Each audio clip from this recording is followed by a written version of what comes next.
Welcome to Chapra flower garden. আমরা কিন্তু চলে এসেছি চাপড়ার ফুলের বাগানে, আর আজকে আমরা এক্সপ্লোর করব এই পুরো ফুলের বাগানটি।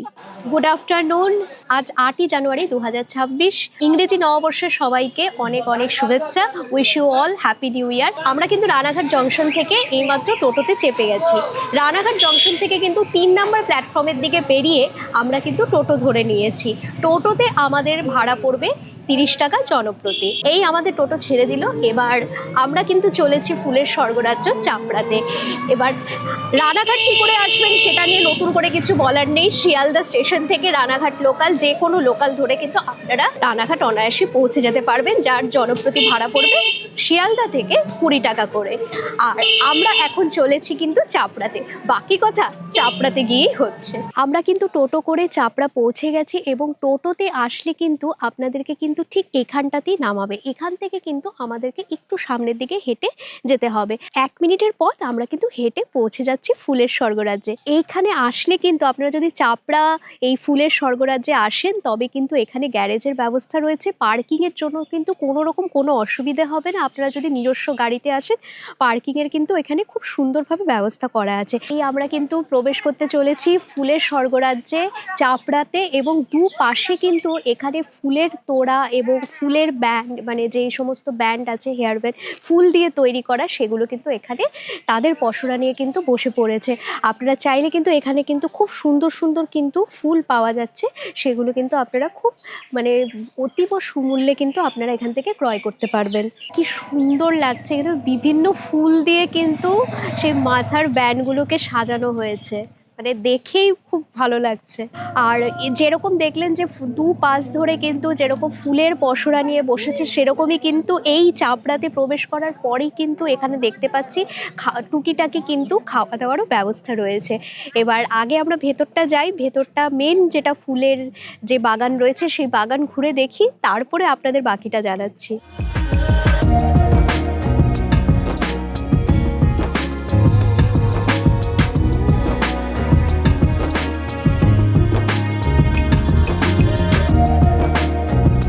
আমরা কিন্তু চাপড়া এই ফুল বাগানের ভেতর প্রবেশ করে ফেলেছি। দুপাশে দুধারে কিন্তু প্রচুর ফুল গাছের চাষ দেখা যাচ্ছে, এবং আমরা কিন্তু এর আগের বছর অর্থাৎ 2025 সালে কিন্তু আরেকটা ফুলের স্বর্গরাজ্য গিয়েছিলাম, সেটা কিন্তু হচ্ছে খিরাই।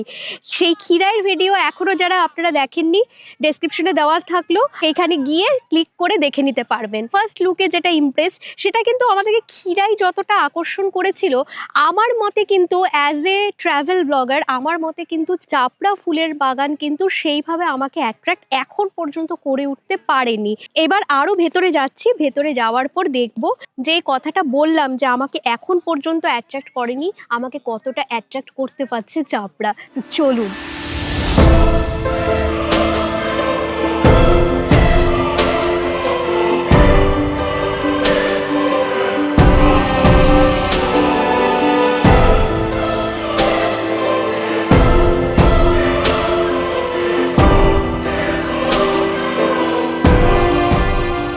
এখানে যে শুধুমাত্র ফুল গাছ পাওয়া যাচ্ছে তাই নয়, ফুল গাছের পাশাপাশি কিন্তু এখানটায় আমরা দেখতে পাচ্ছি প্রচুর কিন্তু পাতাবাহার রয়েছে, যেগুলো ফুলের তোড়া সাজানোর ক্ষেত্রে ব্যবহার করা হয়ে থাকে।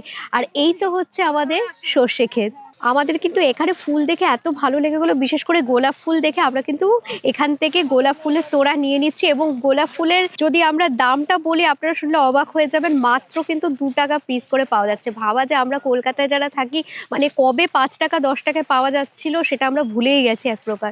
তো যাই হোক, সেই গোলাপ ফুলের লোভ সামলাতে না পেরে কিন্তু এখান থেকে আমরা গোলাপ ফুল নিয়ে নিচ্ছি। গোলাপ ফুলের সিজন আসতে চলেছে, অর্থাৎ বসন্ত আসছে, আর এই সময় কিন্তু কলকাতাতে বুঝতে পাচ্ছেন এক একটা গোলাপের দাম কিন্তু 50 টাকা করেও হয়ে যায়, এবং এখানে দিদি বলছেন যে তখন কিন্তু এখানেও 10 টাকা করে হবে। দিদিদের বিজনেস মানে কতদিন পর্যন্ত চলে? তো জানুয়ারি হয়ে গেল, শীতের 3 মাস, সরস্বতী পুজো অবধি থাকবে, লোকজন আসবে, তারপরেও আমাদের ফুল থাকবে।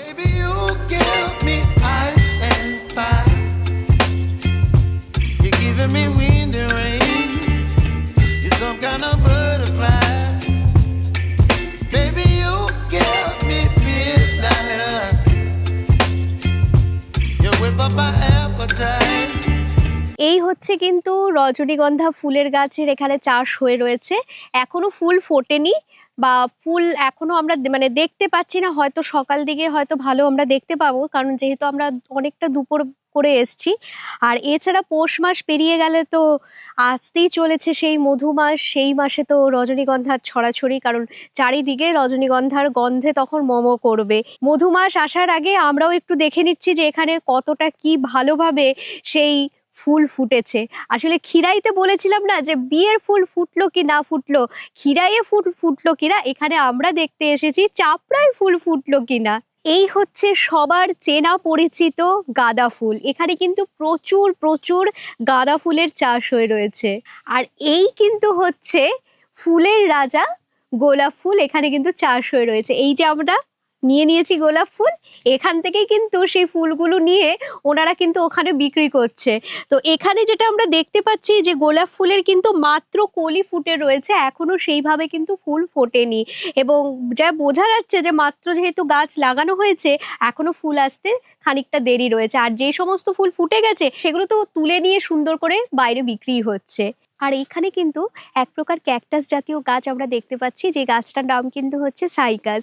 আর এই গাছটা কিন্তু যে সাধারণত আমরা পাতাবাহার হিসেবে, মানে ফুলের সঙ্গে ফুলের তোড়া সাজানোর জন্য ব্যবহার করা হয়, এবং আমরা কিন্তু বিভিন্ন সময় বাড়িতেও এই গাছটা লাগিয়ে থাকি, সেটা তো আপনারা জানেনই। ফুল বাগানে এসেছি, শুধু ফুল যে দেখছি তা নয়, সঙ্গে তো বললামই আপনাদেরকে বিভিন্ন শাকসবজির চাষও দেখতে পাচ্ছি। আর কি সুন্দর কিন্তু এখানে লাউ গাছও হয়ে রয়েছে। ফুল বাগানে এসেছি, শুধু কি ফুল দেখালে হবে, কিছু নতুন নতুন ফুলের সঙ্গে তো পরিচয়ও করাতে হবে আপনাদেরকে। এখানে কিন্তু আমরাও এসে এক ধরনের ফুল গাছ দেখতে পেলাম, যার নাম হচ্ছে কিন্তু ব্যাঙ্গালোর জিপসি। আর এই ফুল গাছটা কিন্তু এই ফুল বাগানে যত ফুল রয়েছে তার মধ্যে কিন্তু সবচেয়ে দামি ফুল। মানে দেখেই ভালো লাগছে, দূর থেকে দেখতে এত সুন্দর লাগছে। যেরকম একটা সর্ষে ক্ষেত যেরকম দেখলে হলুদ হয়ে থাকে, এখানটা কিন্তু পুরো সাদা হয়ে রয়েছে। আর এই ফুল গাছটা মানে এটা কিন্তু হচ্ছে দেশি নয়, এর পাশে যেটা রয়েছে সেটা দেশি ফুল, মানে দেশি জিপসি। আর সেইটা কিন্তু ঝরে যায়। আর এই যেটা দেখতে পাচ্ছেন ব্যাঙ্গালোর জিপসি, এই ফুল গাছটা কিন্তু মানে এখানে কিন্তু ফুল ঝরে না, ফুল থেকে যায়। আর এই কিন্তু হচ্ছে পুরোটা চন্দ্রমল্লিকা ফুলের বাগান। এখানে কিন্তু আমরা দেখতে পাচ্ছি সাদা চন্দ্রমল্লিকা যেমন ফুটে রয়েছে, সেরকম হলুদ চন্দ্রমল্লিকাও ফুটে রয়েছে। আর এই ফুলগুলো কিন্তু আপনারা, আমি যেরকম গোলাপ ফুল নিয়ে নিয়েছি, সেখান থেকে কিন্তু আপনারা এরকম চন্দ্রমল্লিকা ফুলেরও কিন্তু তোড়া পেয়ে যাবেন। আর যদি আপনারা সিঙ্গেল চন্দ্রমল্লিকা ফুলের পিস নিতে চান, সেই ক্ষেত্রে কিন্তু 5 টাকা করে পড়বে। এই দেখুন, এগুলো কিন্তু বিনস গাছ, আমি এখানে কোনো রকম টাচ করছি না। যে কি সুন্দর দেখুন, এখানে কিন্তু বিনস ধরে রয়েছে। শীতকাল যেহেতু পড়েছে, এই ধরনের গাজর বিনস দিয়ে ভাজা কিন্তু আমরা খাওয়া দাওয়া করে থাকি। আর এখানে দেখুন কি সুন্দর বিনস ধরে রয়েছে। আর এটাও কিন্তু এক ধরনের কড়াইশুঁটি, পাটনাই মটরশুঁটি বলছে। তো এটাও কিন্তু এক প্রকার কড়াইশুঁটিরই কিন্তু জাত। আর এখন ফুল ফুটে রয়েছে, আর কিছুদিন পর কিন্তু এখানে কিন্তু মটরশুঁটিও ধরবে। আমরা যে চাপড়া ফুল বাগানে প্রবেশ করলাম, আমাদের কাছে তথ্য ছিল যে 25শে ডিসেম্বর থেকে নাকি এখানে 25 টাকা করে এন্ট্রি ফি নেওয়া হবে। কিন্তু আজকে আমরা 8 জানুয়ারি এখানে আসলাম, কোনো রকম প্রবেশ মূল্য কিন্তু আমাদের লাগেনি। আর স্থানীয় লোকজনদের সঙ্গে কথা বলে যেটা জানা গেল যে আর কিছুদিন বাদে কিন্তু এখানে এন্ট্রি ফি হলেও হতে পারে। এখানে কিন্তু ফুল গাছ দেখার পাশাপাশি ফুল গাছ বাড়িতে রোপণ করার জন্য চারাও কিনে নিয়ে যেতে পারবেন। চাপড়া ফুল বাগানের একদম মাঝখানটায়। আর এখানটায় যেহেতু একটা খাবারের একটা স্টল রয়েছে, এখানটায় কিন্তু খুব মানে একদম গায়ে লাগোয়া কিন্তু প্রচুর ফুল গাছ লাগানো হয়েছে। আর এই জায়গাটা কিন্তু প্রচুর প্রচুর জমজমাট, মানে এখানে সবাই কিন্তু ভীষণ ভীষণ আনন্দ করছে, এবং প্রত্যেকে যে যার মতো রিল বানাচ্ছে, ছবি তুলছে। আসলে ফুলের রাজ্যে এসেছে, ফুলের সঙ্গে ছবি তোলা হবে না তা কি করে হয়। ফুলের বাগান এলে এখানে দেখতে পাবেন দুধারে তো এরকম ভাবে একটু জাল দিয়ে ঘেরা রয়েছে, এবং তার কারণটা আপনারা ঠিক বুঝতে পারছেন, কারণ এখানে কিন্তু যারা ফুল চাষ করছেন অনেক কষ্ট করে কিন্তু এই ফুল গাছগুলো রোপণ করা হয়। আপনারা কিন্তু ঘুরতে এলে এখানে কিন্তু কোনো রকম ভাবে ফুল গাছে, প্লিজ এটা আমাদের তরফ থেকে অনুরোধ রইল, আপনারা কিন্তু ফুলের গাছে হাত দেবেন না, স্পর্শ করবেন না, কারণ ফুলের সৌন্দর্য কিন্তু দূর থেকেই ভালো লাগে। আর যদি ফুল একান্তই হাতে ধরে মানে প্রয়োজনই হয় যে হ্যাঁ ফুল স্পর্শ করব, তার জন্য তো ব্যবস্থা রয়েছে। এই তো আমরাও তো ফুল কিনে নিয়েছি এখান থেকে, এরকম ভাবে কিন্তু আপনারা ফুল কিনে নিতে পারবেন। প্রবেশ করার পরেই দেখতে পাচ্ছি এখানে কিন্তু কোনো রকম ডাস্টবিনের ব্যবস্থা নেই। স্বাভাবিক ব্যাপার, সবাই পিকনিক করছে, বাড়ির থেকে খাবার নিয়ে আসার ব্যবস্থা রয়েছে। এখানে বসে আপনারা খাওয়া দাওয়া করতে পারবেন এবং বাইরে তো প্রচুর খাবারের স্টল রয়েছেই। সেখান থেকে যখন আমরা খাবার কিনে খাচ্ছি সেখানকার প্লাস্টিক, কাগজ সেগুলো কিন্তু কোনো রকম ফেলার ব্যবস্থা নেই। এবার সেটা নিয়ে তো আর আমরা বাড়ি যেতে পারবো না। স্বাভাবিকভাবেই কিন্তু এই সমস্ত জায়গায় কিন্তু ফেলতে হচ্ছে। তো সেটা কিন্তু খুবই খারাপ লাগছে। তো এখানকার যারা কর্তৃপক্ষ রয়েছেন, যারা এই অ্যাডমিনিস্ট্রেশনে রয়েছেন, তারা যেন এই বিষয়টার দিকে একটু নজর দেন। সর্ষে ক্ষেতে ফুল হয়ে তাই জাগলো নীল দিগন্তে, ওই ফুলের আগুনে লাগলো লাগলো নীল দিগন্তে। এখন অবশ্য বসন্ত নয়, এখন শীতকাল। তো শীতকালেই সর্ষে ক্ষেত দেখতে অপূর্ব লাগছে। তো এখান থেকে কিন্তু আমরা এগ চাউমিন নিয়ে নিয়েছি 1 প্লেট, যার মূল্য পড়েছে 40 টাকা। তো আমরা এখানে এখন কিন্তু এই চাউমিনটা খেয়ে ট্রাই করব। চাউমিনের মতো যেরকম রাস্তার ধারে স্ট্রিট ফুড চাউমিনগুলো আমরা যেরকম খেয়ে থাকি সচরাচর, সেরকমই, আলাদা কিছু নয়। আগেই বলেছি যেহেতু আমরা ফুড ব্লগার নই, সেই জন্য সেইভাবে এক্সপ্লেন করতে পারবো না। ঘুরতে ফিরতে যেরকম আমাদের টেস্ট মনে হয় সেটাই আমরা জানাবো। পিকনিক করারও ব্যবস্থা রয়েছে, তার জন্য এখানে এসে কিন্তু আপনাদেরকে যোগাযোগ করে নিতে হবে। আর ওই যে বাড়িটা দেখতে পাচ্ছেন ওখানটায় যদি আপনারা পিকনিক করেন তাহলে কিন্তু 3000 টাকা করে পড়বে। আর যদি আপনারা মাঠের সাইডে পিকনিক করতে চান সেক্ষেত্রে কিন্তু আপনাদের 1000 টাকা করে পড়বে। তো সেটা আপনাদেরকে কিন্তু এখানে এসে কথা বলে নিতে হবে। আপনারা কিন্তু এখানে এলে এই ফুলের বাগানটা যেহেতু এতটা বড়, এতটা সময় কিন্তু আপনাদেরকে ঘুরতে হবে। আর এখানে কিন্তু ওয়াশরুমের ব্যবস্থা রয়েছে। এই যে সাদা বাড়িটা দেখতে পাচ্ছেন এর নিচে কিন্তু এখানে কিন্তু ওয়াশরুম রয়েছে এবং এখানে ওয়াশরুম ইউজ করলে কিন্তু আপনাদেরকে জনপ্রতি 5 টাকা করে দিতে হবে। আর ও পাশে যেই বাড়িটা আপনাদেরকে দেখালাম যেখানে পিকনিক করলে আপনাদের 3000 টাকা করে পড়বে, সেখানেও রয়েছে ওয়াশরুমের ব্যবস্থা, কিন্তু সেখানে কিন্তু 10 টাকা করে জনপ্রতি। আমার কিন্তু বিশেষ করে অনেক দিনের একটা স্বপ্ন ছিল, সেই ডিডিএলজের মতো এরকম সর্ষে ক্ষেতের ভেতরে ঢুকবো, সর্ষে ক্ষেতে ছবি তুলবো।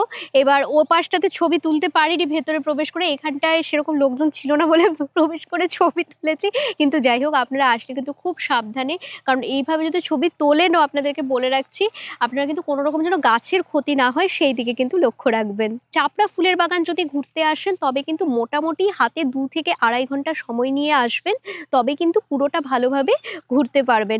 আমাদেরও কিন্তু মোটামুটিভাবে এই ফুলের বাগান ঘোরা সম্পূর্ণ হয়ে গেছে। আর আমরা কিন্তু এখন একদম শেষ বেলার দিকে রয়েছি, যে মানে ফিরে যাওয়ার পালা। যেটা প্রথমেই আমরা বললাম ব্লগ শুরু করার প্রথমেই, যে আমাকে খিরাইয়ের থেকে বেশি অ্যাট্রাক্ট করতে পারে কিনা, কারণ একটা কম্প্যারিজন ব্যাপারটা চলেই আসছে। যেহেতু আমরা খিরাইটা দেখে এসেছিলাম, খিরাইয়ের একটা মানে এরকম একটা ব্যাপার, খিরাই এমন ছিল, সেই একটা মাইন্ডসেট হয়ে রয়েছে। সেই মাইন্ডসেটের থেকে এসে চাপড়া, তো স্বাভাবিকভাবেই কিন্তু একটা তুলনা চলে আসছে। তো সেই তুলনা টানলে কিন্তু আমি খিরাইকে অবশ্যই 1 নম্বরে রাখবো।